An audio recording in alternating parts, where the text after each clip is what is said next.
Hi, everyone. Welcome to another episode of Abdullah Samir with your friendly neighborhood ex-Muslim Abdullah Samir.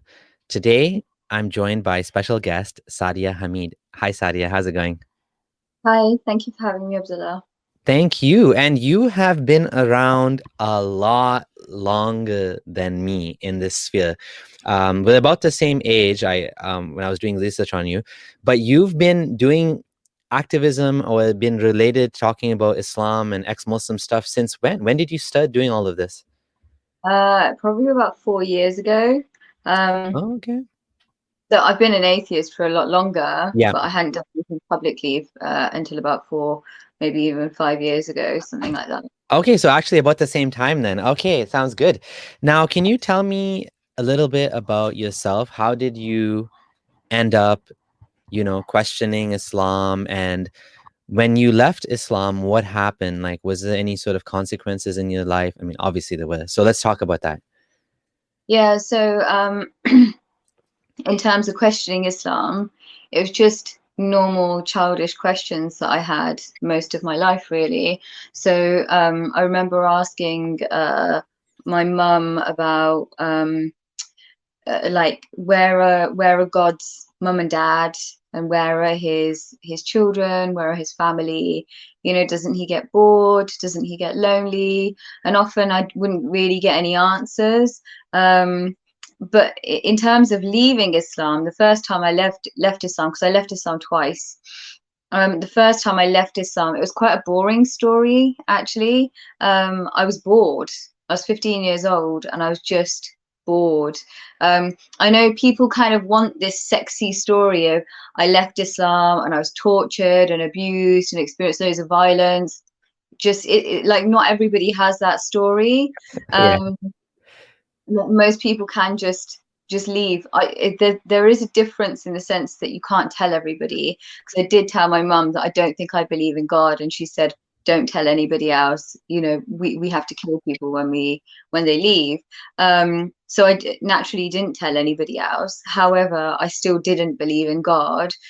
And it was just a case of, so this is quite common in terms of Pakistani families, and I know quite a lot of other communities as well. You're made to read the Quran, but you don't understand it. So So you did don't you learn. grow up in the UK? Did you migrate to the UK? Were you born in the UK? No, we were born in the UK. So Okay. my dad was born here and I was born here too. Yeah, so we were taught the Quran, we were taught to read namaz and such, but didn't, we weren't taught the meaning of it all. Now kids get bored easily. It's just a fact of life. So reading the same book over and over again and not understanding it, and then praying five times a day when I could be doing something more entertaining, it was just as simple as I got bored. And then the second time I left Islam, so I went back to it when I was 19 and got Sorry, can I engaged. just ask though? Like, if you're just bored, like I know many Muslims don't pray. They don't Mm. fast, they go drinking and clubbing and how is that a reason to leave Islam? Like when you say you're bored. Yeah, I guess I just questioned whether there was anything, because if Okay.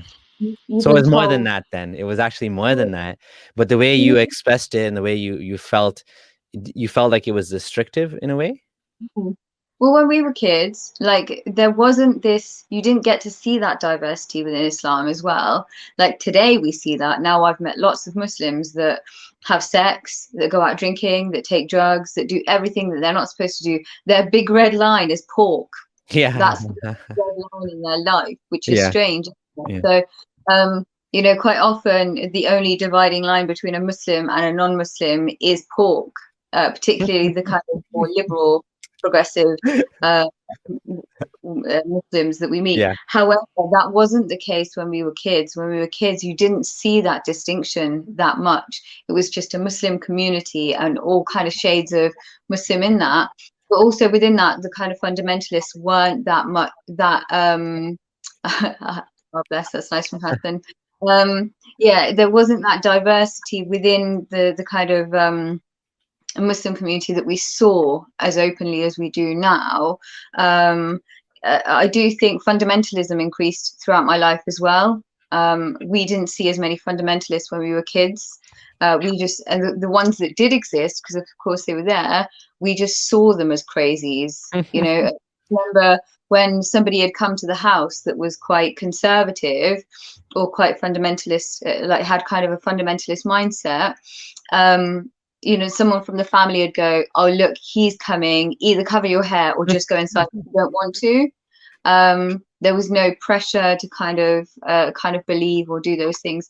But then I went back to Islam when I got engaged. Yeah, I felt that too, Hassan. When I first ate pork, I thought I was going to get struck down by lightning. And that was years after leaving Islam. I left Islam when I was 15, and then the second time when I was 19. And the first time I ate pork was in my 20s. I think I was 24 the first time I ate pork, and I couldn't sleep that night because I thought something awful was going to happen to me. But the indoctrination around pork starts much, much younger. If you think about when you're a child, you're not going to go out and drink, you're not going to go out and have sex. So that's not something they talk to you about until you much, much later on in your life. Food is obviously a much, much bigger part of life. You're much, much more conscious of what you should and shouldn't be eating. And you need to know, even as a child, that you can't eat pork. So the kind of indoctrination around pork starts very, very young. But I've also seen this in vegetarians that have not eaten meat for many years, or even a year. Within a year, this can happen. I was vegetarian myself. I remember this happening, where you start seeing meat as disgusting. Like if you were to accidentally eat any meat product that you probably would have eaten before, you feel physically sick. So we kind of develop that disgust quite quickly and easily. Where these children are being indoctrinated from a really, really young age around pork, they grow up feeling Is it indoctrination, or is it just cultural conditioning? Because I know in different cultures they don't eat different things. For example, I tried to teach my kids not to eat meat for ethical reasons, but it was just difficult because we're so used to it. It's so much a part of a palate, you know what I mean? And like for example, my mom and her family, they'll just never eat pork, and it's like considered disgusting. It's not like a good example, I think, is my mom. Like she's not very religious, but she won't eat pork. And like me, even after leaving Islam, it took me a long time to undo the disgust sort of aversion to it. Kind of like how in some cultures, you know, they'll eat eggs, like we eat eggs and, you know, fried eggs or whatever. But in some cultures, for example, Philippines, they have this balut, which is like duck embryo or something. It's a very, like, if you look at a picture of it, it's very gross looking. It has like, it's like a partially grown embryo chicken or something, right? And to me, that's like gross. To them, it's a delicacy. It's delicious, right? So the pork thing as well, it's you know, obviously it comes from religion, but it's become a part of the culture. Is it really indoctrination, or is it just like a cultural aversion? I guess we call it indoctrination because it comes under the umbrella of religion. If it was just a cultural conditioning, it wouldn't be done because of the religion. It would be done because of the cultural kind of conditioning. Because you know, there's that thing of I remember when I was growing up, my mum telling me about her dad used to eat testicles, like goat testicles. Yeah. Found that disgusting. So culturally, there's that difference. However, you know, in Pakistan they do that, it's halal, they can eat it, it's fine. We wouldn't do that in the UK. So that's the cultural distinction. The reason we call it indoctrination in terms of pork and what happens within the religious context and religious communities is because it's done under the umbrella of religion. Yeah, I understand. Yeah, it's true. It's definitely it's hard to overcome too if you just never had it, right? If you've never had pork. I didn't think I was going to be hit by lightning or anything, but when I had it, I was like, the first time I bought it, I just had to throw it in the garbage. I couldn't eat it. I had a little bite. I'm like, even the smell of it, it's just difficult. And I think some people don't understand. Some people, they just want to have bacon when they leave Islam. It's become like almost like a joke. Like, I left Islam for bacon. But the majority of ex-Muslims, like, no, they don't eat bacon. Or they do, but it took them a long time to kind of adjust to it. It's kind of quite a common trope, isn't it? You left Islam so that you could do this, and this. Yeah. I mean, one could say that I probably left Islam for cock, because Yeah. I found a guy that I really, really liked, and I Yeah. did want to, have sex. However, that's not necessarily something that you do for the sake of leaving Islam. Yeah. There's still people that leave Yeah. religion Yeah. and then still don't do any of the things that the religion would have Yep. forbidden. I know people that have left Islam that don't drink. I know people that have left Islam that still don't eat pork. And because it's easier, sometimes they become vegetarian. I kind of noticed that as Yeah. well. Yeah. Within the community, within the ex-Muslim community, there is a little bit of bullying and goading as well in some ways, that you should be drinking, that you should Yeah. be trying. If you're not willing to do that, that there's something wrong with you, because maybe you haven't fully left Islam. Yeah. There's not necessarily that kind of understanding that this is their journey, it's got nothing to do with you. So yeah, I certainly think that there's that part of it going on as well. Yeah, and you know what? I think that again, that's going to go into what we're going to talk about later, which is the whole identity thing, the ex-Muslim identity, and yeah, you have a good point on that. But I'm going to save that point about what you just said about goading, ex-Muslims to drink and eat pork and all that. I'm going to save that for when we get to the identity politics. So let's continue your story then. So what was the second time? The second time you left Islam, so you came back to Islam for marriage purposes. But like Yeah. people would have assumed you were Muslim anyways. Like, did you have to like come back to Islam? Like, if I had a Muslim name, I left Islam, and then I just got married, no one would know, right? Yeah. Well, so nobody actually knew that I was an atheist. Yeah, exactly. That was very private for a long time. And kind of one of the wonders of living in a Western liberal democracy is that Yeah. at home you can live the life that your family expect you to live, and then outside you get to do a little bit of what you want. So, for example, my parents thought I had college 5 days a week, every day, 9 to 5, whereas actually I only had college for 1 day a week. So I just used to go out and do the things that I wanted to do Oh in yeah, those 4 days.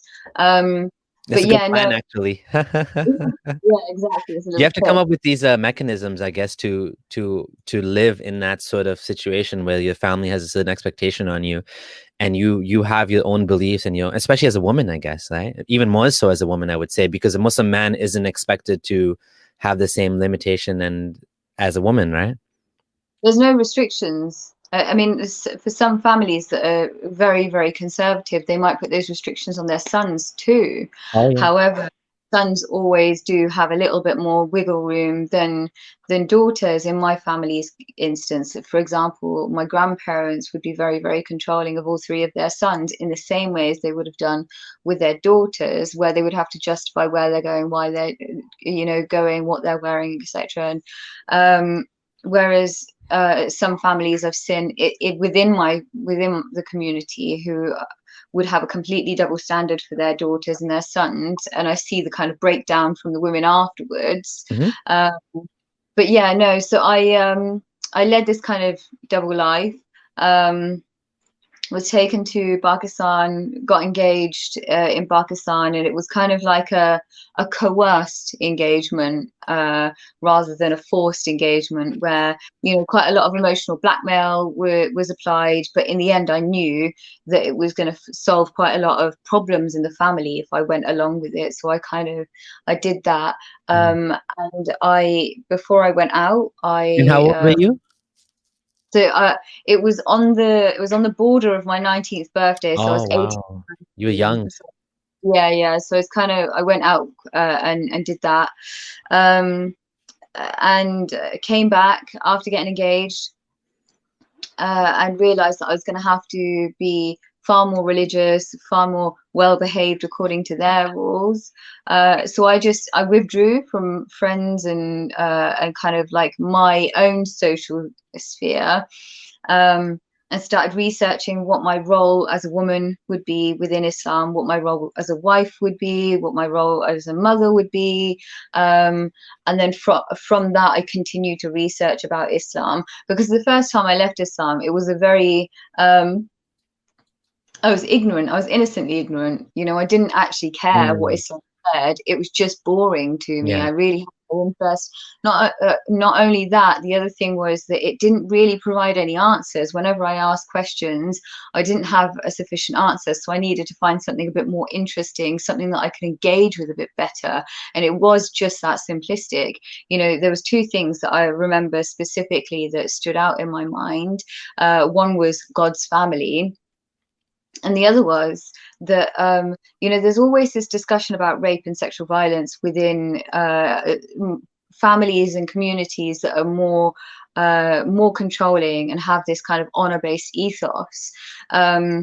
So of course, naturally, being a Muslim family, I was going to look to Islam for a response to what happens when somebody gets raped. But there wasn't a response. I didn't get any answers to that. So those sort of things probably festered as I was younger. However, ultimately, it was just a case of boredom. At the age of 19 when I left, so I was engaged, and then I spent about 6 to 9 months researching, reading, you know, completely isolating myself and figuring out what my roles and responsibilities as a wife would be, reading the texts, and then realizing that I couldn't really be part of something that didn't give women full equality. Now, as a 19-year-old, I didn't read that and think that Islam allows wife beating, and I'm not happy with that. My young mind kind of thought, well, if I'm disobedient and he gets to beat me, if he's disobedient, I should get to beat him up. Right? Yeah. So that was my kind of line of thinking. It wasn't that nobody should be beaten up because I was young. Yeah. I just thought, well, I should be able to beat him up. I should be able to control him. I should be able to have 4 husbands if I want, right? Yeah. So it was a case of like, I want like for like. And if I'm not going to get that, then I don't think this is the place for me. Mm-hmm. And, you know, like instinctively, that makes sense. I mean, if you're looking at, you know, equality, or if you're looking at something that should be fair, then why should it all be leaning towards the men? Why is it that men can, you know, say divorce and they can just, why do men get all the power? Why do they get to unilaterally end the marriage? Why do they get to be the ones to get double the inheritance of their sister? You know, why is it that they get to, you know, beat their wives in you know, in whatever circumstance that the Quran specifies? It's a good question. I mean, you can say it was naive, but it definitely is something worth questioning, right?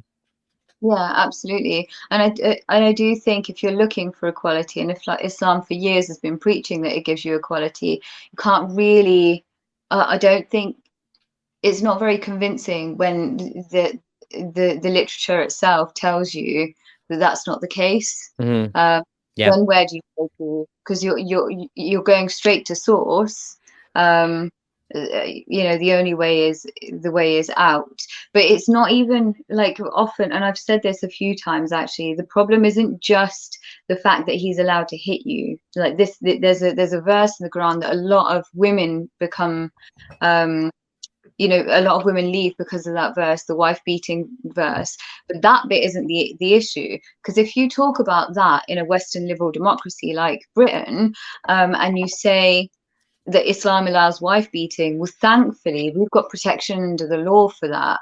The problem in that verse is the first bit. The second bit is more of a problem in other countries, in Muslim majority countries, because the beginning right to the end really, really empowers and emboldens any man who wants to beat his wife. But Yeah. the beginning of the verse in this country is what makes it a problem. The fact that right at the beginning they're saying the man is the provider, the controller, the maintainer. The fact that feminists have missed that is a cause for alarm for me, because they're supposed to be like, you know, fighting the patriarchy, but I'm not convinced by that anymore. So I was gonna say, like, even if there is protection under the law in Britain for women not to be beaten by their wives, couldn't you argue that a lot of Muslim women would not go to the police because the husbands are just implementing what God allowed? So why would they go to a kafir judge and say my husband beat me, when actually, well, God himself, you know, said it's okay to do so? Because, you know, and they might self-rationalize it away by saying that I deserved it, you know, I did something wrong, you know, and let's just say it's not for, I mean, there could be all sorts of reasons why, you know, domestic abuse happens, but like she might justify it away and say that, well, you know, it's my fault, right? And Mm. the Quran makes that worse, because if that didn't exist in the Quran, if the Quran said do not beat your wives, then she would feel empowered to like to you know, to go and talk to the judge or the police or whatever. But what you've done now is you set up a situation where not only the man feels that it's his right to do so, the woman feels that it's his right to do so as well, you know? Yeah. Well, the thing is, so having worked in domestic abuse, I know that every woman says that. When somebody's been telling you every day that this is your fault whilst they're doing it, then you believe it. So take that religious element out of it. Um, every perpetrator tells every victim that they're beating them because it's their fault. The additional layer within the Islamic context is that they have a book that tells them that they can do it. And Christianity has the same sort of principle. Christianity has the rule of thumb, so you can beat your wife with a stick no bigger than your thumb. However, excuse me, And if we stick no had bigger than that, your thumb, like this tiny little stick like that. so I mean, my thumb's probably a bit different to your thumb, though, to be honest. Okay. This is the other thing, right? So that But you becomes can subjective. barely hold it then if it's that tiny. Does that even make sense? So whose thumb, right? But this is what I mean. This is why religious laws tend to be a little bit ridiculous, because they're always subjective.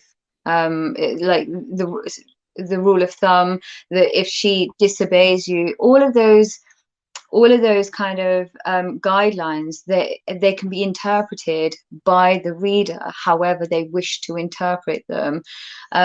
So that's one thing. But also, in terms of what you mentioned in terms of legal protection, well, that's the responsibility of the state to ensure that the law is applied equally to every citizen and every resident. Well, part of what we haven't had is exactly that. What we've had is the community themselves asking for separate different treatment, and then we've had the wider society going, okay, they want their own courts, they want their own treatment, they don't want the law applied fairly. So you've got that happening from both places, but the victims of these crimes tend to just want to know that they're going to be safe.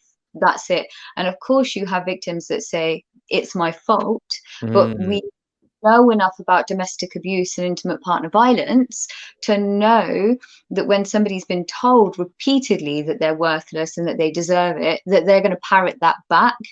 That is part of the therapeutic work that you do with them, so that they understand that this isn't their fault, that they are repeating what their perpetrator said. Because, you know, before they met that perpetrator, they wouldn't have been saying such things. Hmm. And you actually work in this. You have an organization you founded for this very reason called Gloucester Sisters. Can you tell us why you did that and why you founded this organization? I'm just trying to find the news story on it. Yeah, so the organization specializes in harmful traditional practices. So it was never set up to be a support service. It was only set Oh. up. They're called second tier services. So we deliver training, frontline training. We create policies. We do research. We do that kind of thing. We have done some client work as well. However, it was never really primarily set up to do client work, because there's mainstream services that get the funds and resources to do that work. So what I want to see is them taking up that slack. I don't really like hearing the excuse from mainstream services that because this is you know, a separate crime, that a separate service needs to be dealing with it, as in, like, so this is something that affects brown women, so we need a service set up by brown women to work with brown women.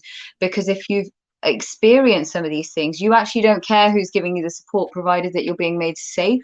Yeah. I think it's offensive that they think that because it's a brown woman experiencing the crime, that a white woman can't do that work. Yeah, that's um, great.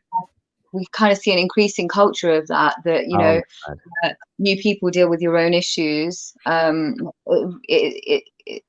Particularly when you know the generic services do have the funding to do that work. So part of my role would be to upskill existing professionals to understand the kind of sort of minor differences in the community. But like you said, right, that when there's a victim who has been beaten by her husband because Islam says so, she's saying the same things that a domestic abuse victim would say. It's exactly the same principle. So part of my job is to kind of tell organizations that it's you guys that have got the problem. You guys want to fob this off on somebody else. That sometimes victims don't want to see somebody who's from their own community. Like I've had stuff happen to me. If I saw somebody from the same background as me, I would be suspicious. I wouldn't feel safe speaking to them because I don't know who they're related to. I don't know if they're going to go back and say something to my family. Certainly when I was younger, I definitely thought like that. So it's this kind of color matching or religion matching that we see in organizations. I'm quite concerned about that, actually. So a couple of people are asking where that comes from, that expression. Sorry, that rule about beating your wife. I just Googled it. It says the phrase rule of thumb entered English in the mid 1600s and referred to a method based on experience. It was first appeared in a sermon by James Durham, a Presbyterian minister in Glasgow. So in the 1600s, they were giving khutbahs, sermons, the Christian, that it was okay to beat your wife.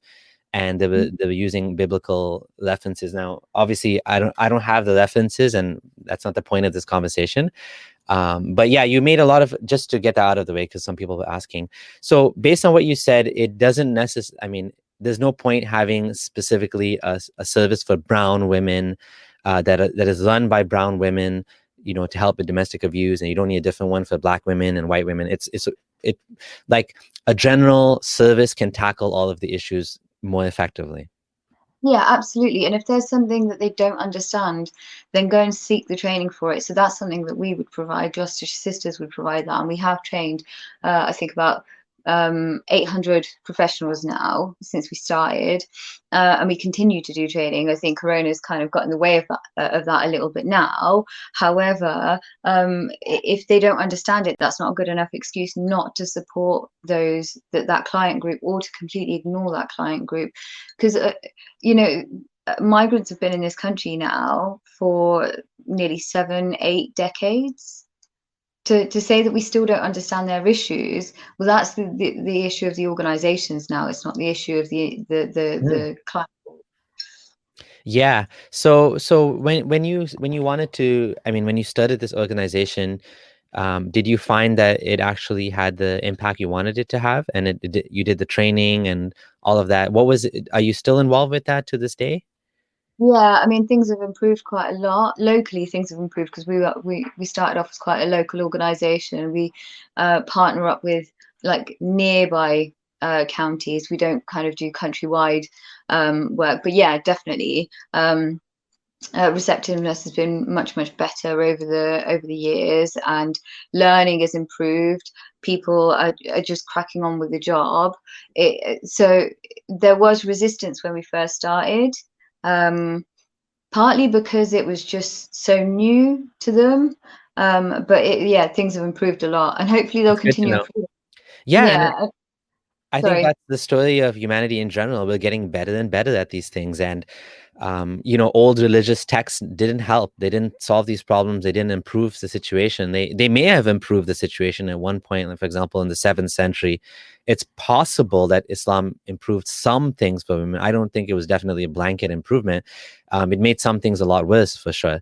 And what we're seeing today is, with the Enlightenment, with the humanism, we do find that things are getting better for women, for children, for animals. In general, the world is a better place than it ever was before in terms of human rights.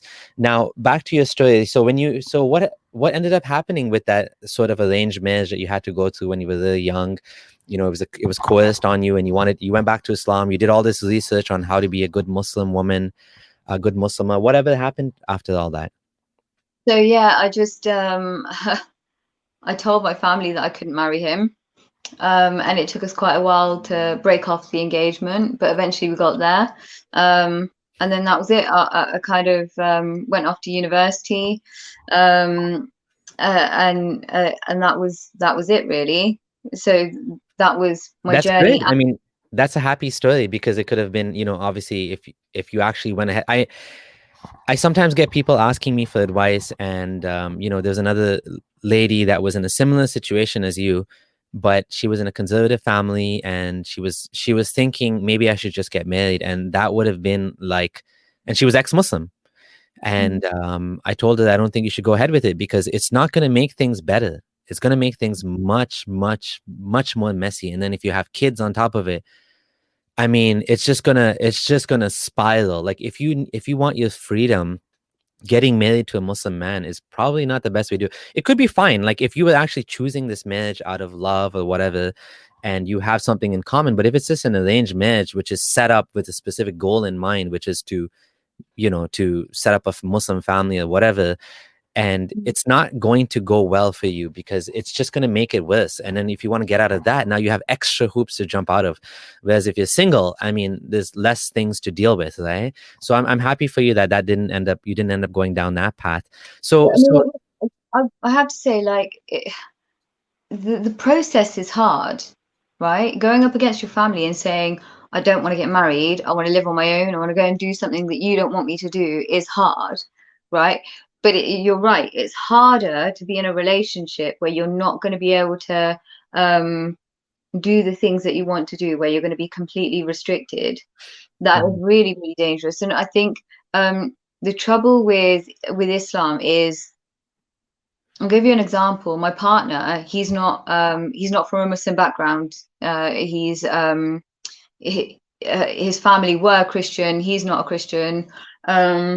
And when we met, we kind of talked about this. I said to him, if I went back to Islam, would you still stay with me? And he said, yeah, of course I would. And I sat there for a minute and I said to him, I don't think I'd stay with you. But not because I planned on leaving him. You know, we've got a very, you very can, loving relationship. I adore him, right? yeah, But I know what Islam yeah, tells you. you can't be with him. Exactly. Yeah. So there is a difference, you know. I have heard of interfaith marriages that have worked, but if it was just a case of those two individuals, I think it'd be different, right? The problem that we have is we come with community baggage.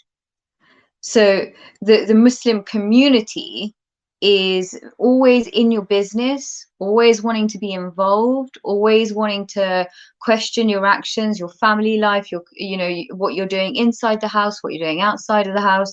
And it's that creates the pressure.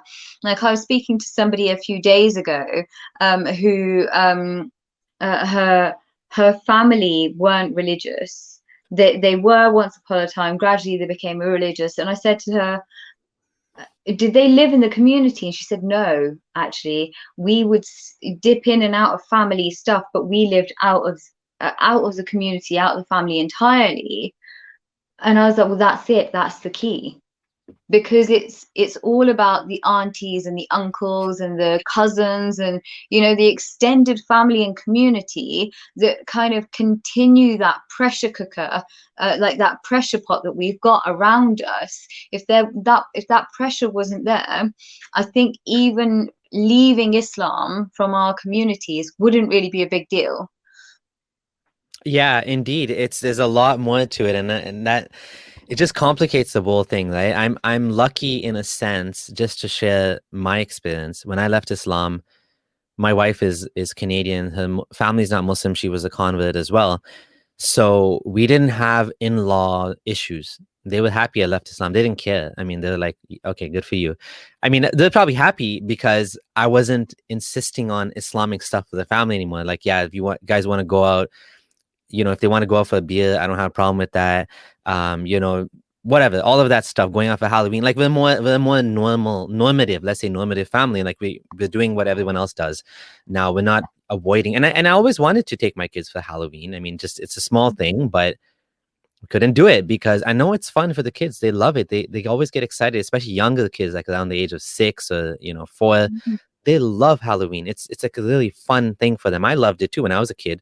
My family wasn't religious like I was today, so my mom took me out for Halloween. She didn't have a problem with it, but me, I wouldn't take my kids out. I put them in Islamic school. I made them pray at home. I couldn't eat at McDonald's. Like all of these little things that people kind of Muslims sometimes laugh at and say, "Oh, you want to go to McDonald's? Oh, wow! Like what a big reason to leave Islam." That's not why I left Islam, but you do miss out on these things. Your family misses out on these things. So, but I'm lucky that I didn't have that whole dicey issue of like, families getting involved and your in-laws trying to tell you what to do and your in-laws telling you to leave your husband because he's murtad.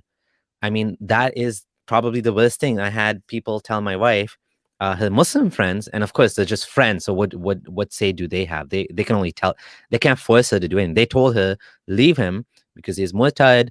He's going to spoil the kids or whatever.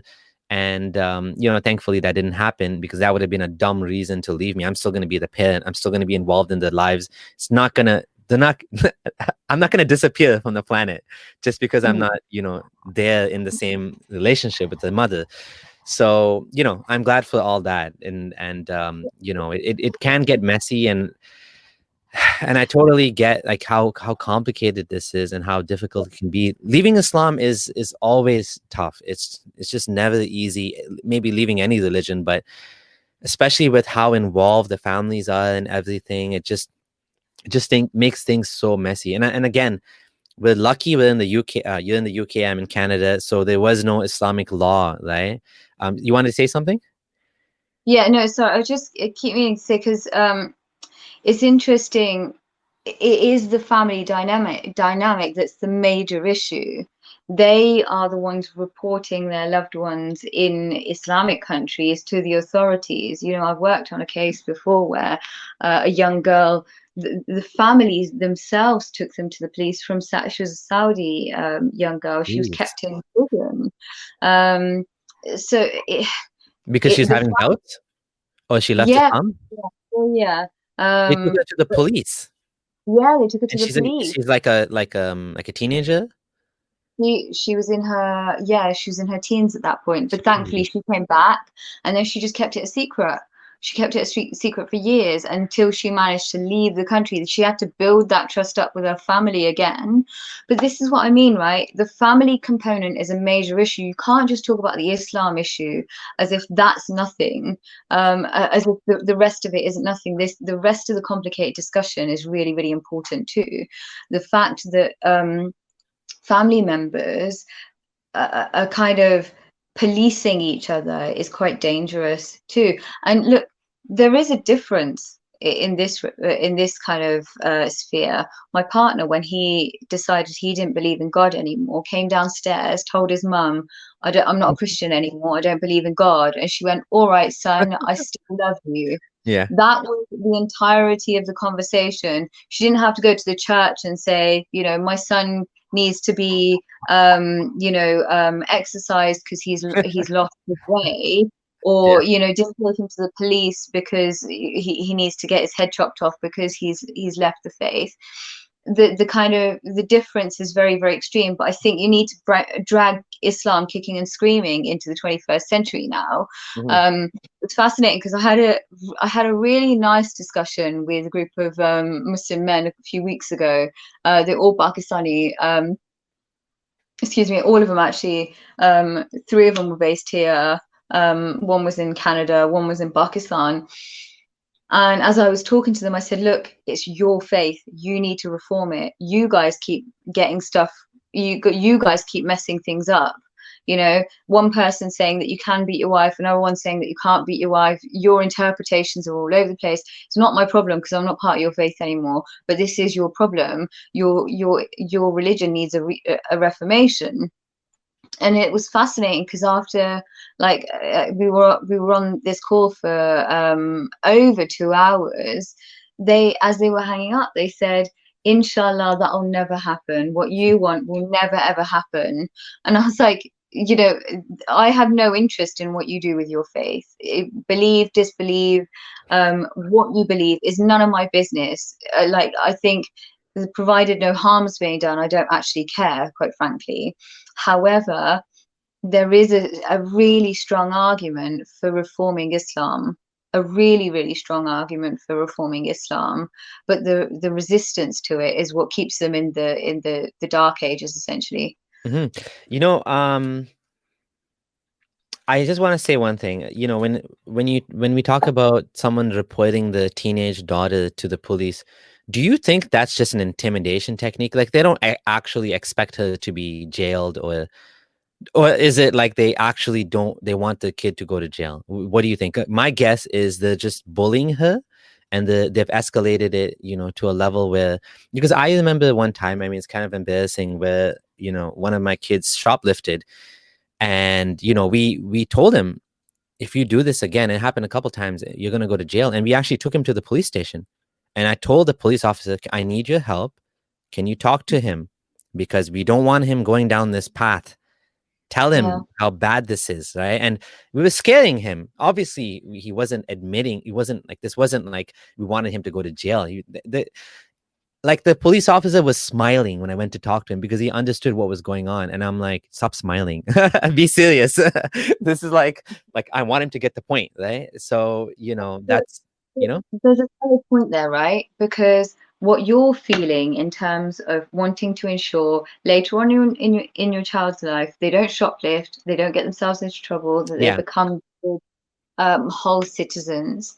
That is the same feeling that somebody who is a devout believer has about their child leaving Islam. Yeah, I've had a exactly. lot of moments with my mum where she's like, I need to face my God and you're telling me you've left your faith. Right. So to her, the panic is the same, that her children are leaving the faith and she needs to be able to do something. Now, in this country, she doesn't have refuge in the law. Right. However, in other countries, they do. The problem the problem is that the law isn't going to stand there and laugh like they did in your story. They're going to go, oh, this is actually a crime. Mhm. And we don't need the proof. You're the proof here. You're stood here telling me that she's left Islam or she's doubting Islam. You're the proof here. You know, with you kind of you could turn up with the sweets or whatever, and kids do that. Like that, it's part of their learning process, really. um but in this instance, it's much more serious. The kind of the parental concern might be the same, but the consequences are going to be much more serious, and we need to be a bit more worried about it, really. Do you know what happened in her case? Like what was, did she get a warning, or what happened? She's out of the country now, thankfully. She's out of the country, she's safe. But what did Yeah, the so police do? Did they uh, actually do anything, or? I think she was kept in prison for a while. I don't know the full details of the story. Okay. It was a little while ago now. Jeez. Yeah, I don't remember the full ins and outs of the story. All I know now, thankfully, she's safe. She's yeah, she's got a lovely, happy life now. Does still feel sad, unfortunately, because that kind of tearing away from everything that's familiar to you, I think that has an impact in itself. However, the strength in that woman is unreal, to have crossed the entire world, to get away from everything, to kind of understand the danger, to know how to get herself safe. I would have died, to be honest. So she was an inspiration. She got her inner strength came out, right, when she was pushed to the wall. I mean, that's amazing. And that's you know, we somehow, you know, humans, we have a way of surviving, and we find our ways through the dark. Not everyone does, but it's always inspiring to hear stories like that of young women and young men who escape these brutal regimes and who manage to get out of them, to manage to free themselves from the faith. And that's why we need also Western liberal democracies to support us in these things, because it's a real issue. Like you said, it's a real issue. If you're an ex-Muslim in these countries, you can be killed, you can be jailed, you can be shunned.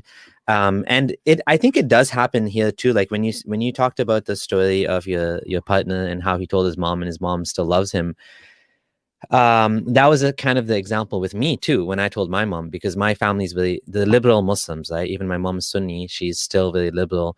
And she's like, well, you know, for me, God is something that I use to you know, deal with the stresses in life, and I pray to God and whatever. and I want that for you too. But she doesn't. I don't think she believes in hell. I don't think she believes I'm going to hell. She's just like, okay. And same with my dad. My dad is a smiley. He believes in the smiley stuff. He's passed away now, but like he had the same reaction. He's like, okay, I mean, I believe in God. If you don't want to believe in God, that's fine. On the other hand, you do have, not to contradict what you're saying, because what you're saying is true, but we also do have some Christians who have the similar experience. I've talked to ex-Mormons, ex-Jehovah's Witnesses who have been shunned.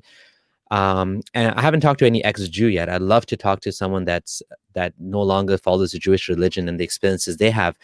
But I spoke to a lady, her name is Gail, and she lives in the deep South in Tennessee. And her experiences leaving Islam were just like an ex-Muslim. Like she was a former Southern Baptist. She lost her husband, right? She broke up with her husband. The church, obviously, I mean, we didn't go into too much detail, but it was traumatic. And so she joined this organization called Recovering from Religion to help people. And there was another individual I talked to from Recovering from Religion as well, Eric Wells. He was also motivated to support people and to do this support work with people that are leaving Christianity, because we don't sometimes, as ex-Muslims, we don't realize that like a lot of Christians go through the same thing as well.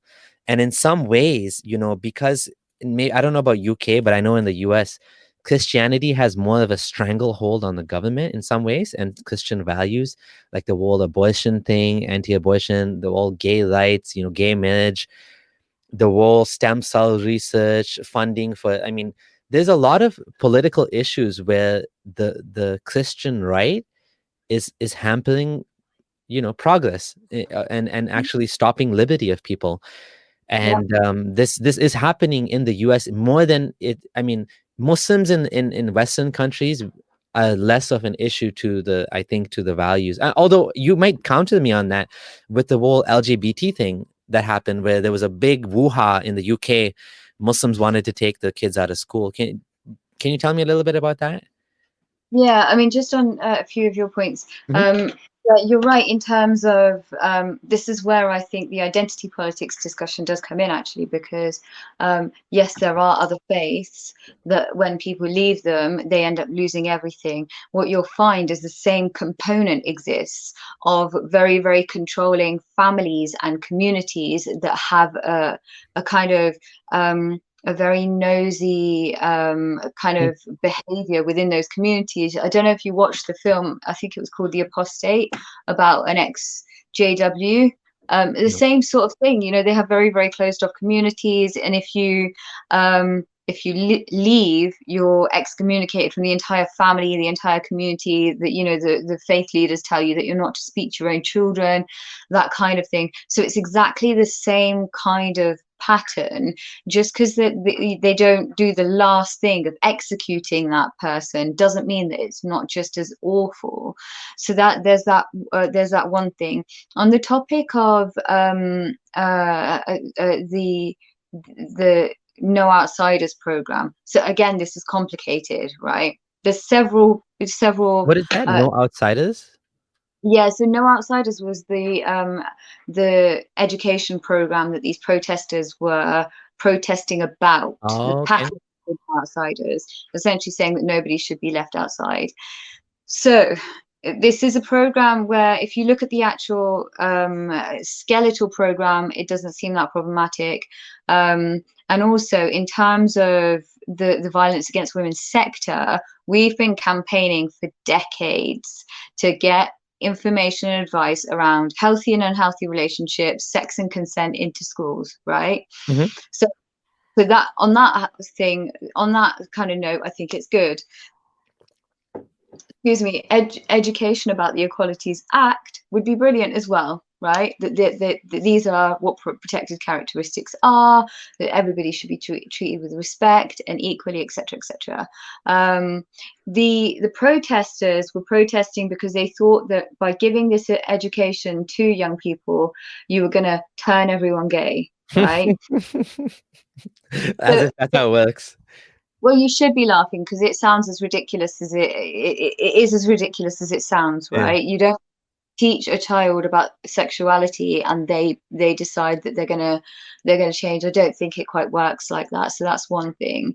The other complex area of this discussion. So on the one hand, there were protests going on, and there was a lot of outcry from the ex-Muslim community that, you know, we need to shut these people down. Actually, I disagree. I was quite glad that they were out protesting publicly, because then we know where they stand. If you're for freedom of speech, even if you dislike what they're saying, it's really crucial that you let them speak. And we've lived in these communities, Abdullah. We know if they weren't having these discussions publicly, where else are they going to have these discussions? Yeah. And then what is it going to fester to? Then what we will have is an Orlando style shooting, because they're going to be radicalizing their youth and their young people into getting angry. And then also you'll have self-hating young people who might be lesbian or gay, or, you know, etc. So there's that one component. So I do think that some form of RSE education is vital. I do think that teaching about the Equalities Act, again, is vital. Is that where I'm concerned is where school children are being taught that you can identify in and out of your sex. That if you are a boy and you like playing with dolls, or you're a girl and you like football, it might mean that you're the opposite sex. That's when I have an issue with it. So actually there was a big complex conversation that needed to be had, and we've only had like a few minutes of that conversation, so we're not even having a very complicated discussion about it. But there were several complex elements to this discussion that we didn't manage to have, because you had several kind of crazies pop up to kind of shout each other down. And then our mainstream media have a habit of turning up with a camera and showing a few, showing snippets of a few kind of shouters. Those that shout the loudest get their voices heard, and everybody else doesn't really get to come to the table and have a sensible reasonable discussion about this. And the whole program was actually quite complicated. There's quite a lot going on. There were elements that were really good. There were elements that I would question. There were elements that there was a lot of misinformation about. The protesters were like, we don't want our kids knowing about gay sex, etc. However, at no point was anybody going, and this is how a man has sex with a man. That nobody was going to teach a primary school child that. But a lot of the nuance of the discussion it didn't happen because of the nut jobs on all sides. And I'm just gonna say, I'm not sure, and I don't think the Orlando club shooting, I know initially there was some speculation that he was a self-hating gay or something like that, but it seems like at the end of the day he was just an extremist. He claimed to be doing this as a revenge for US airstrikes or something. So I don't know. I think what could happen if you don't, this gets into a whole discussion on free speech. If we shut down free speech, then what would happen is it'll continue underground, and these values will continue to be there, and they'll still be taught to the Muslims in the community, the gay hate and all that. Maybe not to the extent of a shooting, but definitely it'll continue to harm progress in the society. And this goes into a bigger issue of religious morality versus secular morality. As Abdullah Gondal, my good friend, stated, the whole point of religious morality is to please some god, some entity, some other entity. It has nothing to do with, helping humans per se. It might have some overlap with that, but at the end of the day, the goal is all about pleasing God. So when it comes to, for example, many Muslim scholars believe, and this is probably a mainstream opinion, that according to Quran 65:4, you're allowed to marry a child, okay? And based on the fact that Muhammad married Aisha, not just the fact that the hadith says she was 9, but the Quran itself talks about divorcing a prepubescent women. Now, there's another minority opinion that says it's not talking about prepubescent women, but women who no longer menstruate. But the majority opinion, including the tafsir, says that this is about women who have not menstruated, and talks about divorce, and it talks about. So anyways, the point is, Muslim scholars have fought marriage reform in Muslim countries. They have fought it. They have said, no, you can marry children because of Islam. And this is religious morality at its best or at its worst, whatever you want to call it. Because at the end of the day, it's not about, but now secular morality comes and says, no, you cannot marry children because they cannot consent, their minds are not developed, they don't understand, there's a lot of health risks. And, for example, the fistula, which happens in Africa a lot, it's not an Islamic issue per se, but it's an issue with child marriage, where a woman is not physically big enough, her hips are not developed enough, to bear the child safely. She's physically able to get pregnant because evolution doesn't care. It's not perfect. The process is not perfect. She can get pregnant, but then she gets a big hole inside her and it causes all of these. Now we can easily fix this with, for example, C-sections or whatever. Before C-sections existed, so many women died. So many children died. Now we fixed this problem with evolution. It's not, God didn't design us humans to, this is not a God didn't design us, period. This is just a flawed process of evolution. And that's what we find. And we humans, we're constantly fixing these things. And so we don't want to have C-sections on little children who are having babies. We don't want little children having babies, period.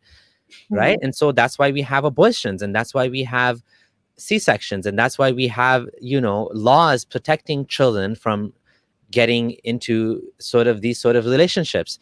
So this is a difference between secular morality and religious morality. The goals are different, the values are different, and the end goal is to make the world a better place, right? So I think that is a big difference. Now, I want to ask you, and you said something about subjective interpretations. That's another problem with religions.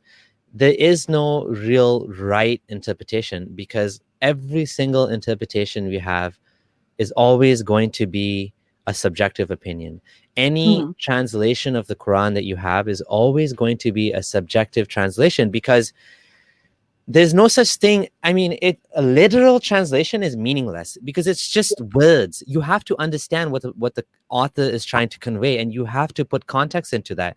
So as soon as you put context, then you now have, and someone trying to understand it based on their lens, their understanding of the language, based on what the words might have meant. We don't even necessarily know what the words meant exactly back then. I mean, Lisan al-Arab is an effort towards preserving the meanings of the words. But then even then, do you really want to understand it the way they understood it, or you want to understand it in today's context? Because otherwise it's useless.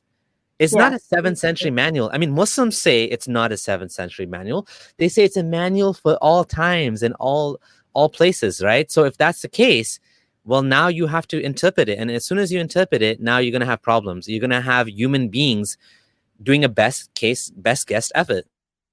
You'd think if, for me, like I always fall, I always kind of get stuck at this point. If it was a manual for all time, well, sexual violence is at an all-time high. Although we reporting of sexual violence, I should say, is at an all-time high, because sexual violence has always been there, but now we know about it, right? Surely, an all-knowing being would have had the foresight to know that sexual violence would happen and would have put something to do with that in the Quran. If there is kind of one universal interpretation of this one book that everybody should know, well, if that was the case with books, we wouldn't have book clubs where people get together to talk about their perspective on a book. It just wouldn't happen, because that's what people do. 10 people can read the same piece of literature and interpret what they want from it, because people have a habit of reading things and interpreting it in a way that fits into their life or their biases or their kind of viewpoint. But you're right also in terms of, I think what needs to happen in the Islamic world is this tussle between East and West needs to stop, especially when it comes to just scientific evidence. Because the scientists, and I am no scientist, I've never claimed to be one, or it's not really something that I know a lot about.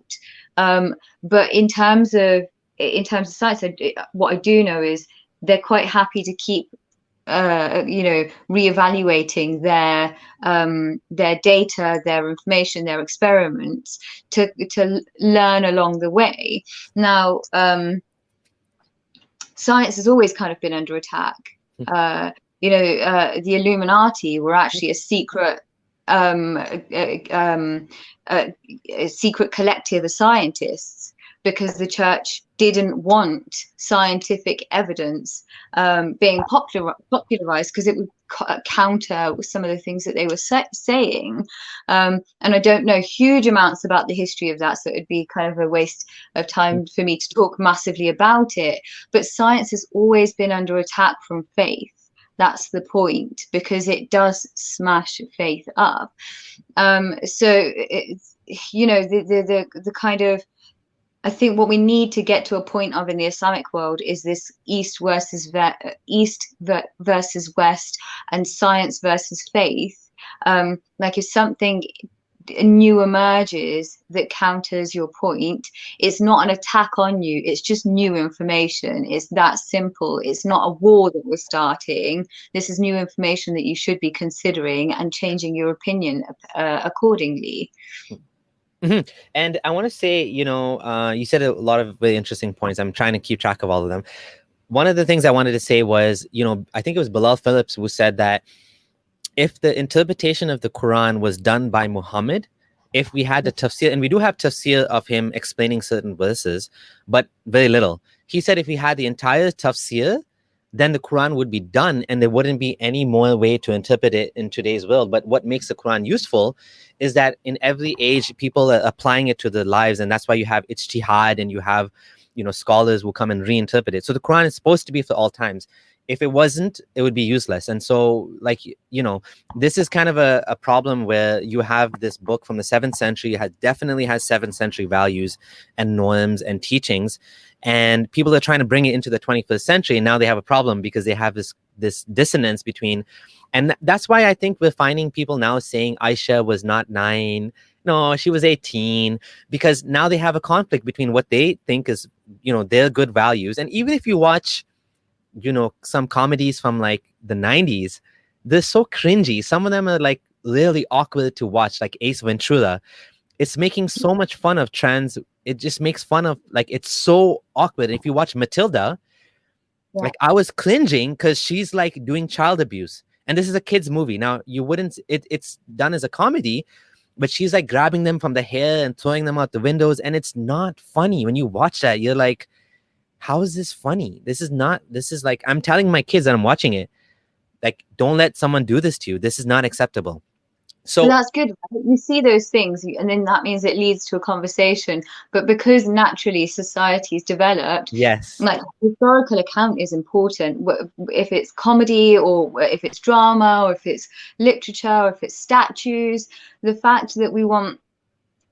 So there's two things, right? The fact that we want yesterday to understand what we were going to be like today is in itself a problem. But then the flip side of that is that we also can't have an outdated piece of literature that can apply to today as if it's yesterday. We just can't have that either. Yeah, especially if you're putting it on a higher epistemological plane than the rest of evidence. So it's okay to say there's some good things in the Quran, and I want to take, I want to wash my ass or whatever it is that you like from Islam. That's fine, even if it's 7th century. But the difference is, we secularists, we put everything on a level playing field. We say, well, judge it on its merits, not based on the fact that it's the word of God.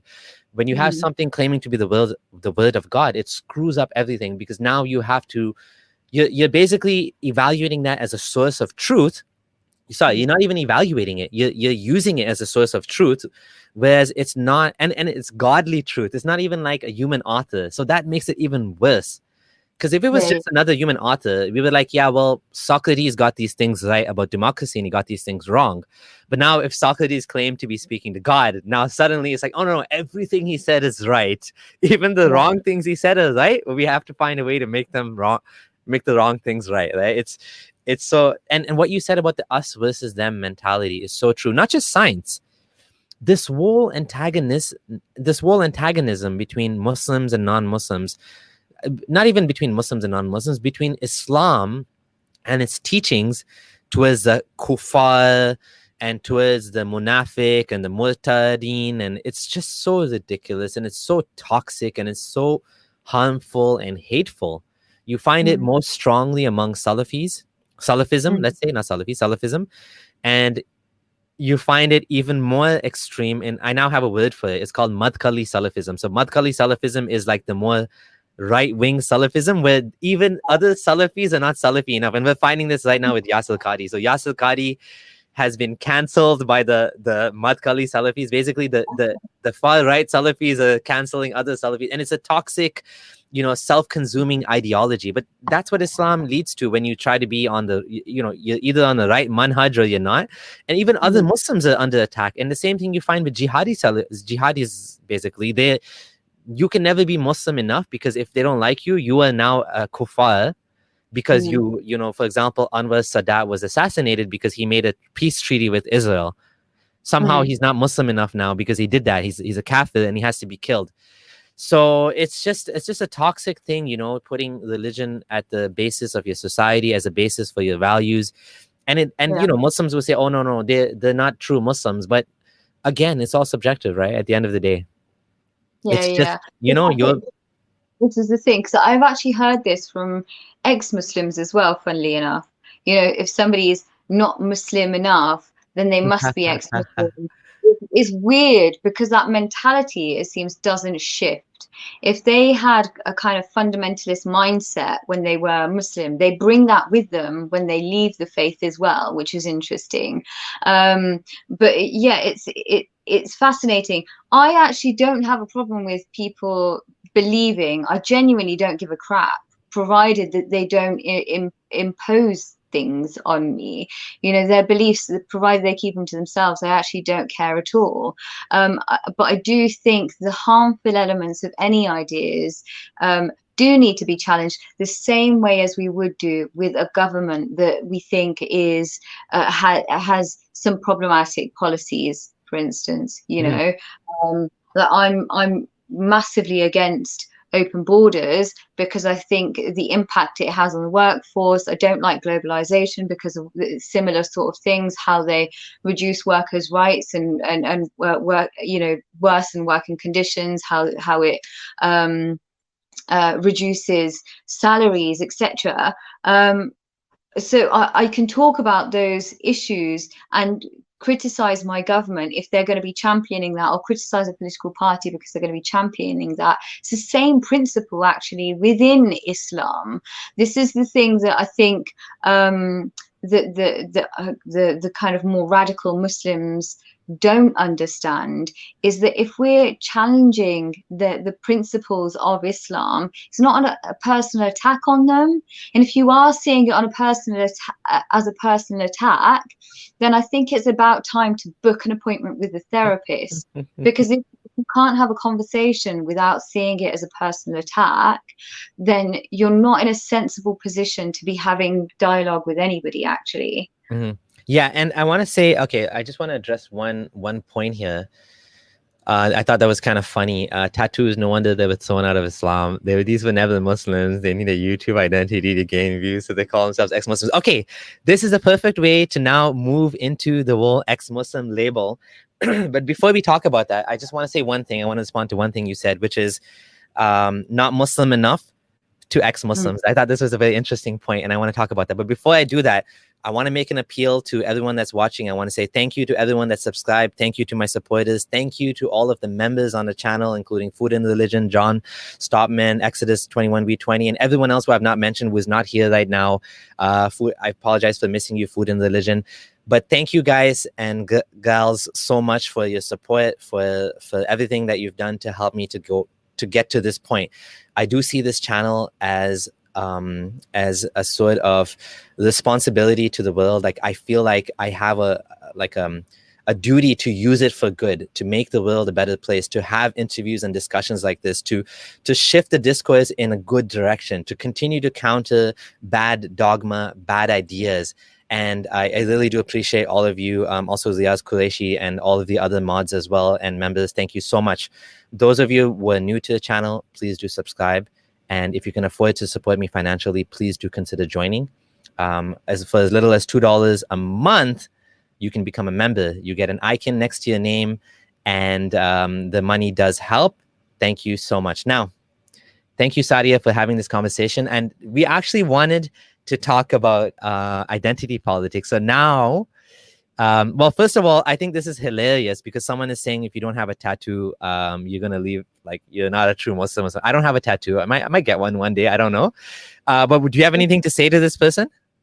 I mean, I've got lots of tattoos, but that wasn't the reason I left Islam. I actually, the very first tattoo I got, I was a Muslim when I got it. So I don't really know what that has to do with anything. But this is the problem, right? The kind of policing of the community is a problem.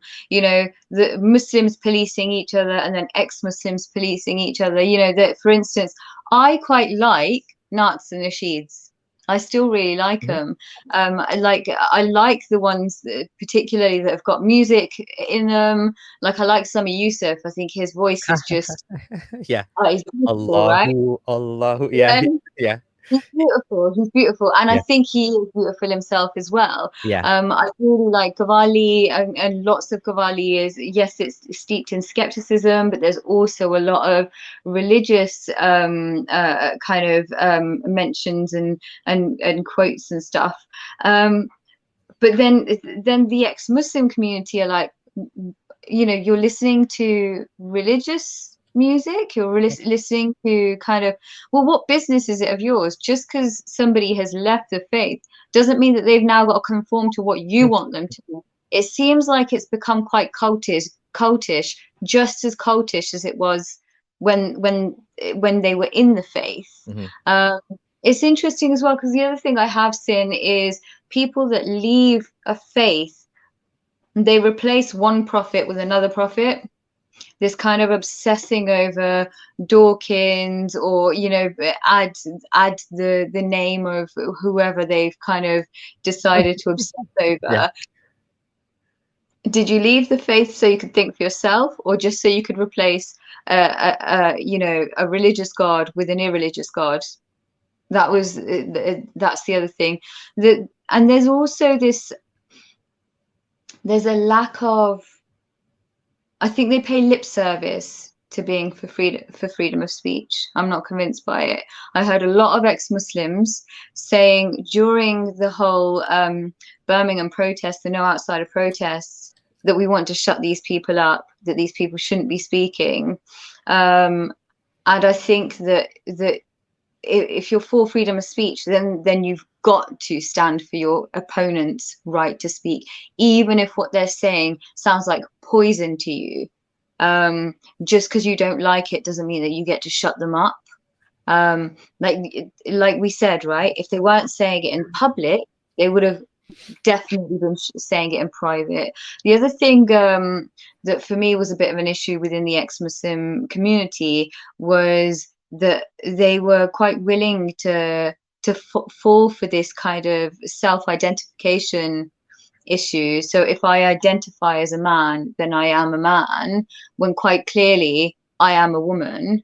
So if you're for evidence and fact and reality, how then can you be falling for this trap? Now that doesn't mean that I'm not for, you know, the rights of transgender people. However, I'm not really willing to entertain fantasy but you know, seriously bad mental health. So within that kind of sphere, I saw quite a lot of ex-Muslims jumping on that too, because it's the new social justice movement, and they want to still remain relevant. Now, transphobia is the new Islamophobia. You know, 5 years ago, possibly 10 years ago, criticizing Islam was, you know, socially it would have meant that you were completely finished. However, now that's easier. But now transphobia is the new Islamophobia. Criticizing anything under this kind of trans ideology it is akin to a crime. So it was fascinating to see that a lot of ex-Muslims jumped on that. The other thing was, Look, if you ask somebody who experienced racism what they want racism to end. They don't want the right to then become a racist, right? Mm-hmm. To hear people within that community wanting to be able to bash the other side was a problem for me. I saw a tweet this morning actually, and it said, "Can you imagine a gay khilafat where heterosexuals were stoned to death?" And it kind of sat very uncomfortably with me, because I tell you what, if you ask somebody who experienced homophobia 50 years ago what they want, all they would have said is that we want equality under the law. We want to be treated like a human. We want the homophobia to stop. They didn't want to then go and throw heterosexual people off buildings. The same thing's happening with the race discussion. The same thing's happening with the sex discussion. The same thing's happening with the LGBT discussion. And actually, I want it to stop. It's Yeah. really quite disgusting. If you think that the way to be released from your oppression is to oppress somebody else, then you're not actually dreaming about equality or freedom. You're dreaming about more oppression, which is never the answer, because then all you've got is another group of oppressed Yeah. people and another group of very, very upset, angry, discontented people. I do think a lot of ex-Muslims. Okay, so first of all, it's very important what you're saying, and it's very difficult to say what you just said, because there's a sort of expectation to toe the party line, even as an ex-Muslim, and I've seen this as well. And it's very difficult to criticize other ex-Muslims because we are supposed to stick together. The fact is there's a small number of public activists. So if you, I mean, we didn't mention any names, but like I'm just saying in general, even without mentioning names, to even criticize what ex-Muslims do is very difficult especially if you're, like public figure of sorts.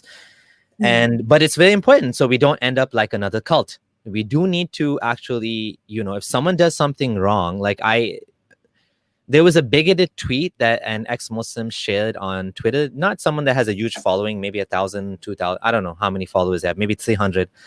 And it was a picture of a Muslim. It said Muslim man and had like shit in the brains and Quran on the heart. And I'm like, someone tagged it and said like this, another ex-Muslim, a gay ex-Muslim said, "This is ridiculous. Why are you posting this?" And I'm like, if you post things like that, I'm not going to follow you. I'm going to unfollow you. And then this person was like, "Oh, I never posted it. Someone else used my account. There's a few of us." I'm like, you're still responsible for posting this because it's your account, whether someone else is using your account or not.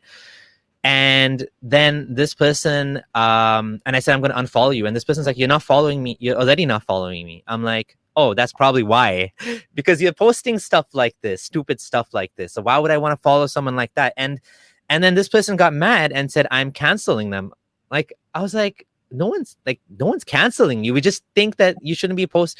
I just didn't agree with your post. I thought it was in bad taste.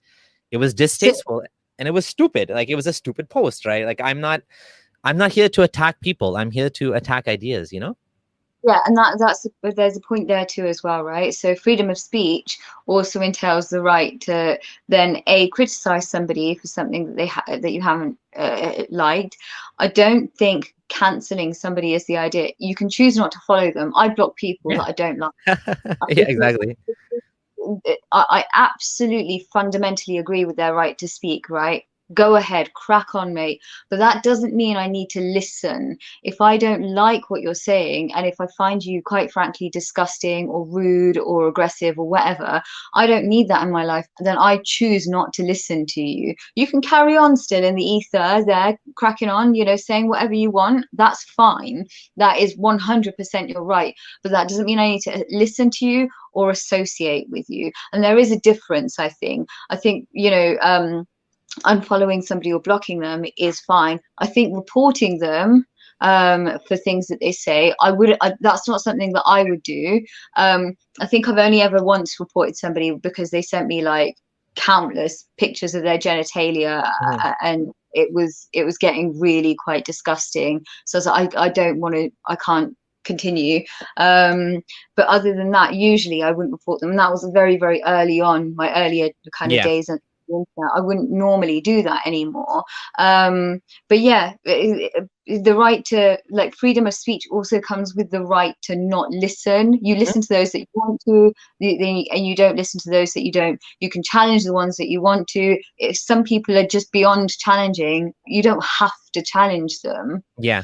I don't tend to report stuff like that, but if something is actually threatening violence, or someone should be, you should be killed, if someone says to me publicly something to that effect, I will report them, because I think, you know what, let the account be taken down because they're breaking Twitter rules or Facebook rules.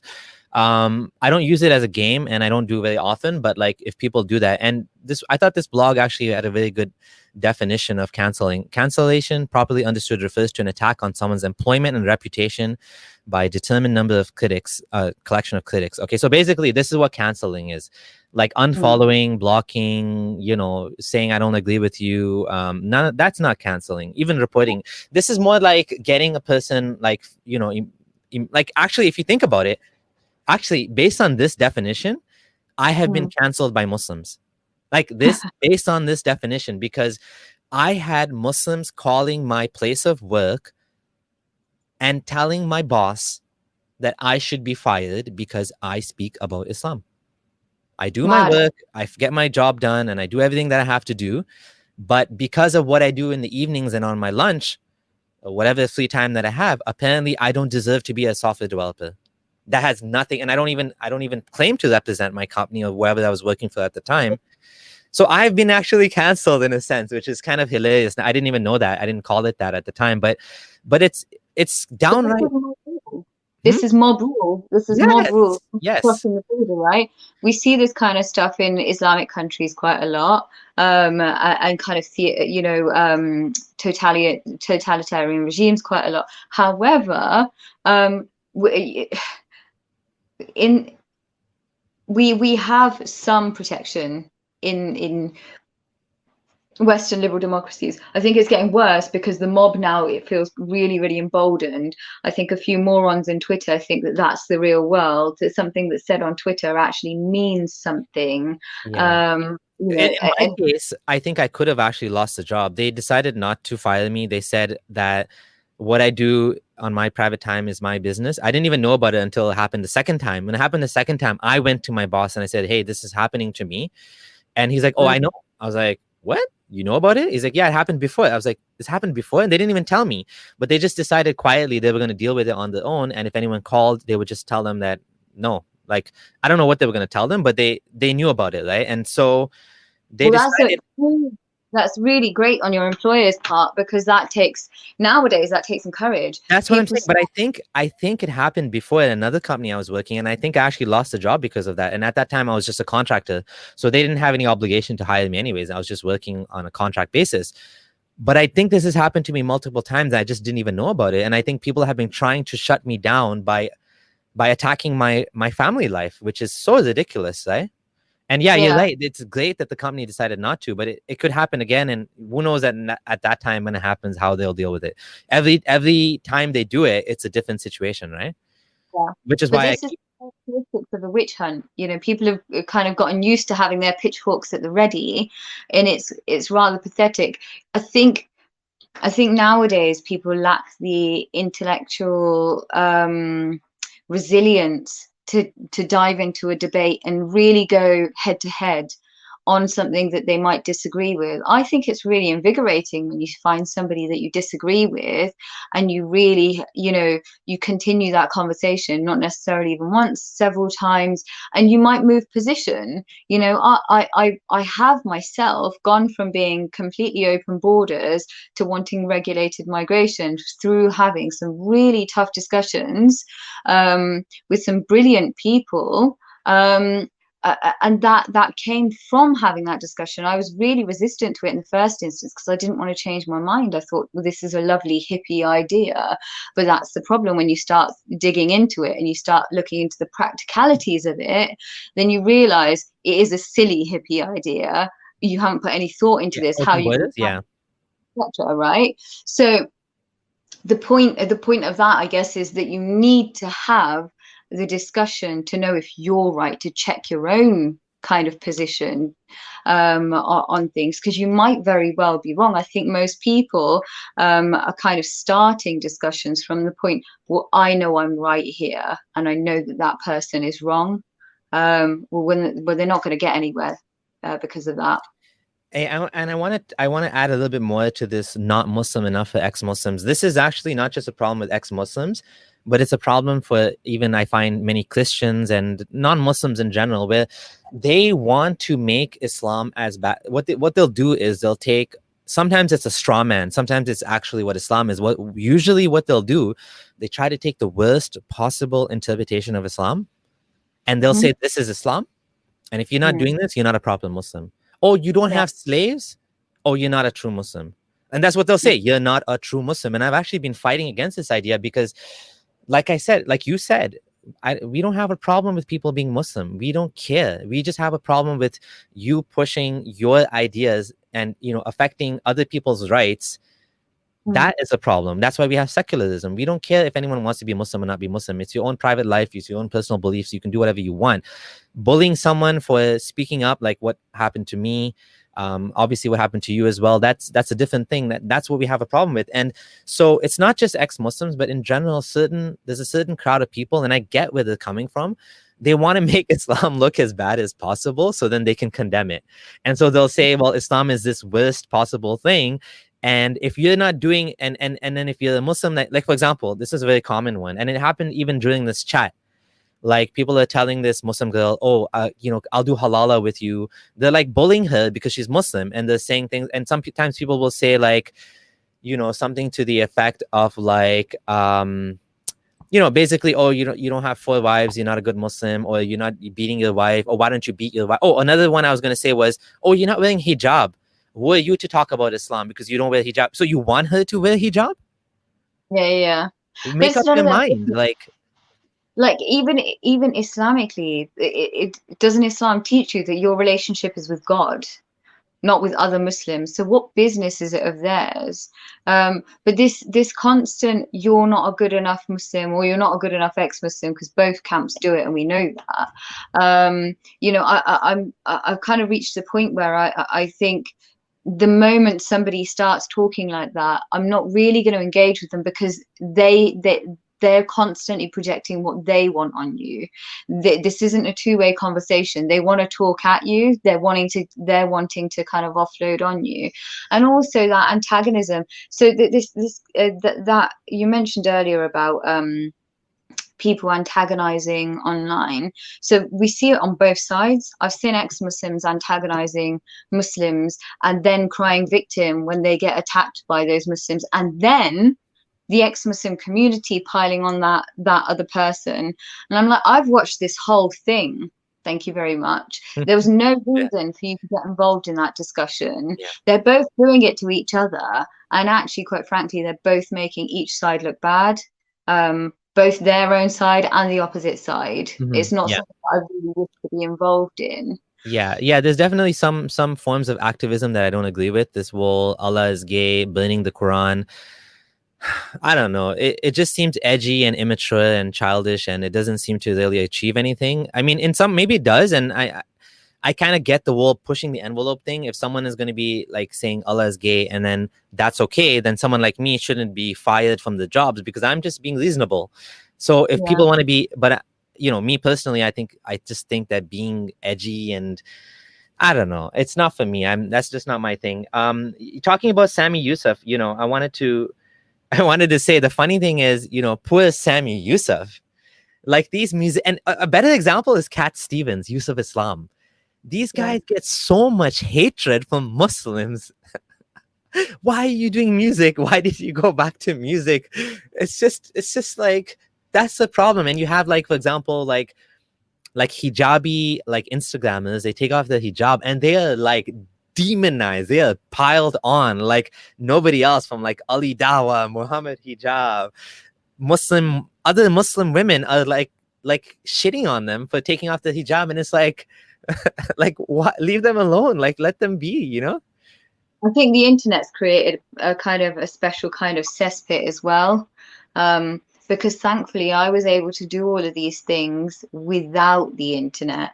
Like I put the hijab on, I took the hijab off. I think I did both twice, right?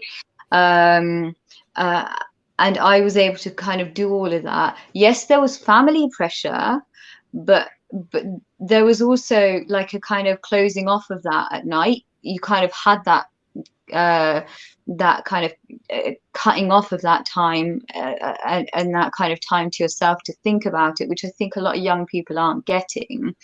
But also there's the other issue, by the way, within the ex-Muslim community, where they think you have to be left wing, and that anything that isn't the kind of far left, communist,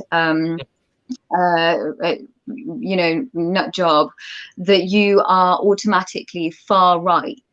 There's a rot that's set in here that is very, very concerning. And I've spoken to other non-believers who are feeling this as well, that support is conditional on you having the same political beliefs. Now, let me clarify something. So leaving or believing a faith is your goddamn right.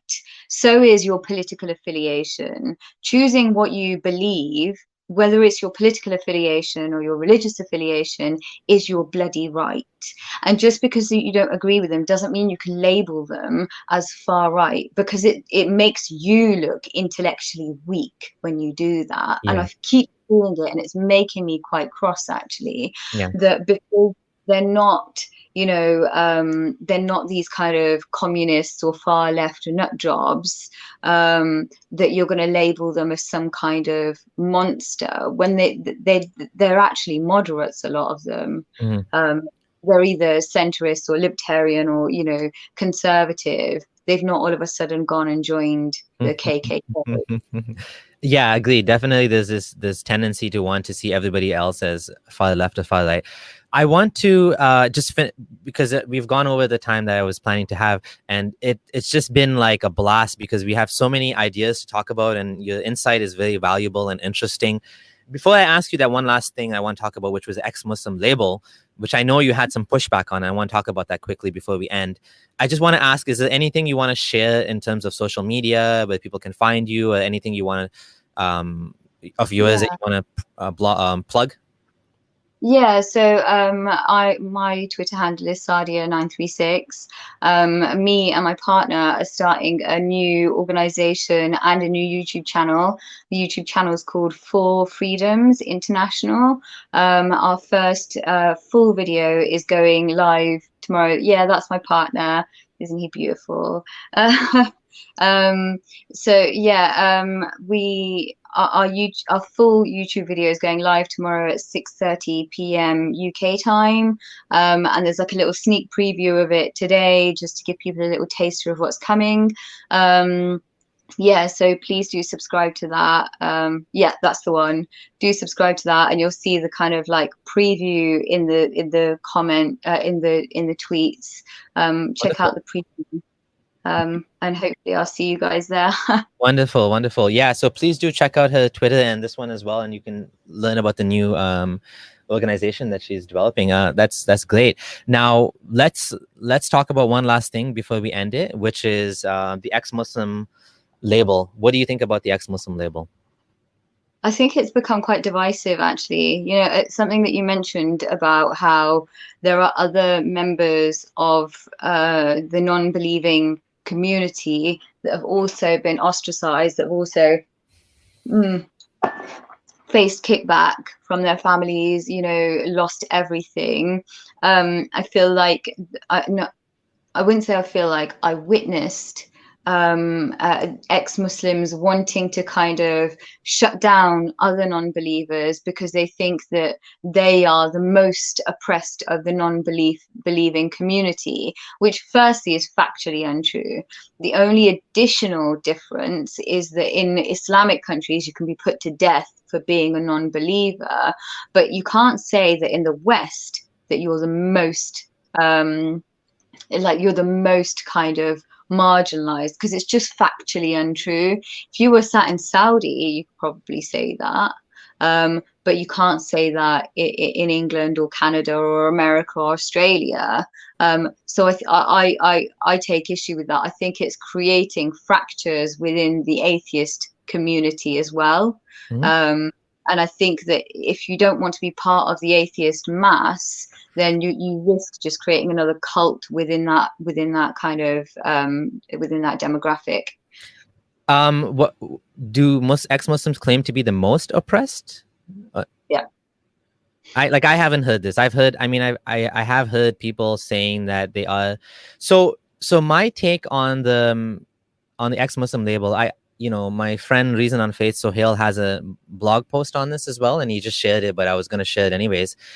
I actually at one point stopped using the ex-Muslim label. I got annoyed and I'm like, you know what? This is identity politics and this is just, forget it. Like I'm not gonna use this label anymore. But then I found that I feel like it still has some utility. It still has some value there where it's a sort of rallying call to people to say that you can leave Islam and we exist.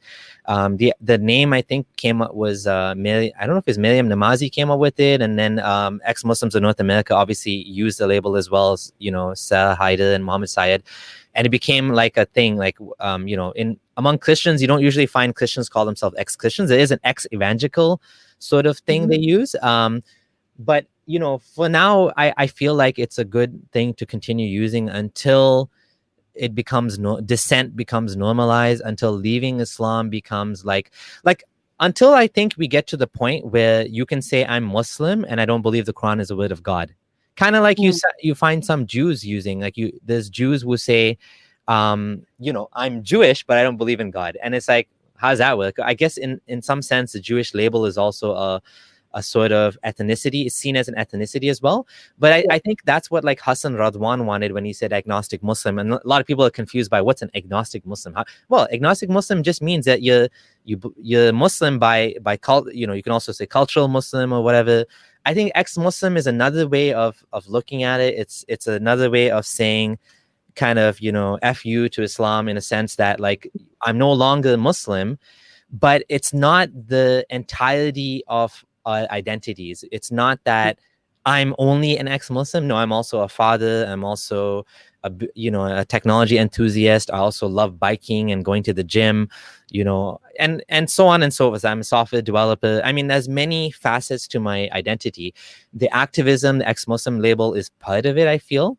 So yeah, that's my take on it. I mean, that's it, right? So the ex-Muslim label has become this thing that's all people see. You're right, it does feed into identity politics, and for that reason, it has become incredibly divisive. Actually,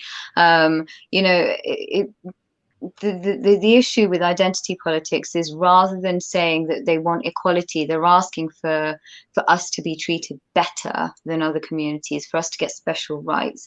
I think when that stops, then I'll be a bit more convinced that on it by itself, it's an important label to have. That isn't what I see, sadly.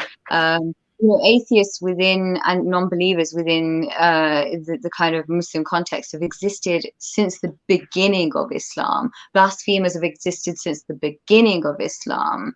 So why do we need this new label right now? I'm still really not convinced by it. I think in terms of making the point that it is only Muslim countries that still kill non-believers, that is important. But apostasy of all kinds is landing people, getting people killed. Dissent of all kinds is getting all kinds of people killed. Why not feed into the dissenting movement? Why not feed into a movement that brings you into a larger kind of group? Why this separatist sort of movement? And within that, there have been conditions attached. Being an ex-Muslim that criticizes ex-Muslims means that you no longer get the support from ex-Muslims. I can attest to that for goddamn sure. So there's that thing. But then to me, certainly what I felt was, so you leave Islam and then you lose your family and community, and then you decide that you no longer buy this whole ex-Muslim stuff, and you lose your family and your community, or the new family you've built within that. So what's the difference? You know, there is none. It's just Yeah. another cult that came out of a cult. To me, right now, that's what I'm certainly seeing. Mm. And this cult is become fashionable within that cult to attach new identities so that you can still remain relevant. You know, I'm a, I don't know, LGBT ex-Muslim or whatever. They're kind of always wanting to, the reason it's feeding into it is because they're kind of constantly borrowing stuff from other identities to ensure that they remain relevant, particularly as it becomes easier to criticize Islam. Mhm. But what about people that don't care about relevance, just like nominal ex-Muslim? When I say nominal, I mean they're not activists. I know a ton of people in ex-Muslims in North America. They go for meetups, they make jokes about Islam in the group, among closed doors, but everyone thinks they're still Muslim. They have no Mm. relevance to the community other than their own, and so from my perspective, I feel like there's many different things, overlapping issues here. There is some cultish sort of tribalistic thing going on because we humans are like that, and we tend to do that. We leave one group and we want to form another one. I do think that the support services of ex-Muslims of North America are so vital to people that have left lost their family support. And I do think that, yeah, you could end up becoming ostracized from that new group as well. As possible. I don't know how often that happens, because I think that happens far less often, because if you insult Muhammad or something and you're not Muslim anymore and you can be attacked by your family or whatever. But I guess it's possible that you can be ostracized by ex-Muslims for other reasons, and that does happen.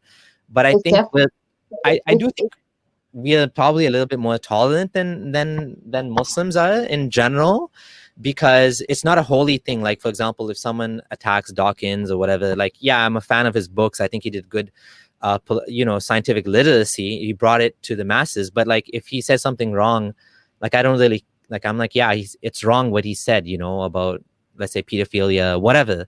He's not a prophet to me. Maybe some people do treat them like prophets, but I think that's less common. But yeah, there's definitely, with the left, the ex-Muslims in North America in general, ex-Muslims do tend to be more left-leaning in general. And so I do see where I do agree with you that there's pushback on you if you're more, right-leaning or more conservative, because when you leave Islam, you're expected to leave behind conservatism as well, I guess.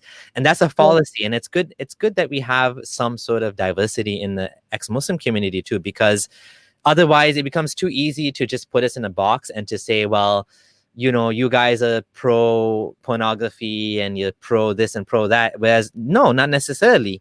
It may not be the case that all Muslims are in favor of like pornography or whatever. Maybe a lot of Muslims are in favor of, conservative, having a family, like a traditional family or whatever. Not everyone has to be like out swinging or something like that. Like, they're kind of putting us in this, so yeah, I do agree with you on a lot of that. Do you want to add any final words before we end it? Any no, I final just think, comments or thoughts? I do think you're right. Like, in terms of the ex-Muslim community, yeah, there is a level of acceptance, but there's also, for those that are conservative or not as far left as some of the kind of leaders of the movements, there's not really a home. If you were somebody who was more of a populist, and there's a difference between a populist and far right, then you wouldn't really find a home there. If you were a Trump supporter, do you think the ex-Muslim community is going to be welcoming of you? Now, I don't necessarily have to like Trump, but I don't have a problem with somebody who voted for or liked Trump. Yeah, Um, absolutely. And we need to start looking at people. I think this is just a problem in general with human beings, and that's specifically a problem with the left right now, is this demonizing of people that are not left enough. And it's like the whole Salafi thing I told you, where it's becoming self-consuming, where you can never be left enough. You can never be like perfect enough for them. And it's becoming this toxic ideology, Yeah, well, that's it. Like, most left-wing movements end up eating themselves up alive from the inside out until they're a shell of a movement, and they're not really functioning for the purposes that they were set up. And that is where I see the ex-Muslim movement heading, really. But this is it, right? So a community of dissenters that don't really like dissenters within their own community, that's uh, that's a little bit of an issue, really. I don't really know where that goes. I think if you're for dissent, you have to be for all dissent, right? Even if it's. Yeah, I agree. It's gone too far. It's gone too far. This cancel culture, this super woke culture, this like blocking, like it's becoming like totalitarian leftism now at the point, and I'm not an expert on this, but I do think it is going too far, and I do think that it's going to ultimately end up hurting ex-Muslims. It's already happening. I think it's already happening, but it's good that we have a diversity of voices and political perspectives and political views and ideologies among ex-Muslims. We're not a monolith for sure. And I hope that we have more respect and we're able to talk to each other more and not cancel each other as much. And yeah, I thank you so much for the conversation. Any final words you wanna end with? No, I mean, if you guys could plug For Freedoms, that would be really, really good. We've only just started. Our first video, like first preview, went up today. So we're hoping to kind of build on that. Would really like that. But other than that, no, I think we're good. It was a really good conversation. Thank you for having me. Okay, wonderful. All right. Thanks everyone, and see you guys again at the next live stream. Bye. Thank you.